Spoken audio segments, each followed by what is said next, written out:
அண்ணாமலை பாஜக இருந்து விலகி இருக்கிறாரு. தனியா ஒரு இயக்கம் ஆரம்பிக்கிறதா, அரசியல் இயக்கம் ஆரம்பிக்க போறதாவும் சொல்லியிருக்கிறாரு. இப்போ ஒரு மக்கள் சேவை இயக்கம் மாதிரி ஒண்ணு ஸ்டார்ட் பண்றதா சொல்லி உறுப்பினர்களை சேர்த்துட்டு இருக்காரு. திரு அண்ணாமலை அவர்கள் ஆரம்பிக்கின்ற புதிய மக்கள் இயக்கத்திற்கு என்னுடைய வாழ்த்துக்கள். அதே நேரத்தில் அவர் தமிழ்நாட்டு மக்களை ஏமாற்றாமல் இருக்க வேண்டும் என்று நான் கேட்டுக்கொள்கிறேன். காரணம், குறுகிய அரசியல் வாழ்க்கையில் பல்வேறு நிலைகளில் தன் கருத்துக்களை அடிக்கடி மாற்றிக்கொண்டிருக்கிறார். இப்பொழுது கூட ஒரு மிகப்பெரிய ஒரு கருத்தை சொல்லியிருக்கிறார். கூட்டு தலைமை என்று சொல்லியிருக்கிறார். இதற்கு யாரும் தலைமை இல்லை என்று சொல்லியிருக்கிறார். கூட்டு தலைமை என்று சொல்லியிருக்கிறார்.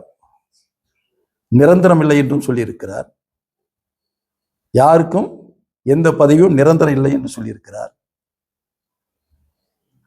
என் அனுபவத்தில் இந்த அரசியல் வரலாற்றில் பார்ப்போம் என்று சொன்னால் அது பொது உடைமை இயக்கமாக இருந்தாலும் சரி, இன்று கம்யூனிஸ்ட் நாடான சீனாவிலே ஒரு பொது உடைமை இயக்கம் மிகவும் வலிமையாக உலக அளவில் இருக்கின்ற ஒரு வல்லரசாக இருக்கிறது என்று சொன்னால் அதற்கு சர்வாதிகார தன்மையோடு ஜின்பிங் இருந்து கொண்டிருக்கிறார்.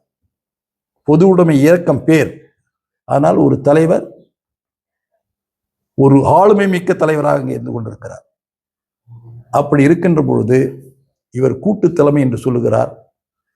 எப்படி செயல்படுகிறார், எப்படி மக்களிடத்திலே இவருடைய அணுகுமுறை இருக்கிறது என்று போக போக பார்க்கலாம். எப்படி இருந்தாலும் ஒரு நல்ல திறமையானவர். அவர் ஒரு இயக்கத்தை ஆரம்பிக்கின்ற இந்த சூழலில் அவருக்கு என்னுடைய வாழ்த்துக்களை தெரிவித்துக் கொள்கிறேன்.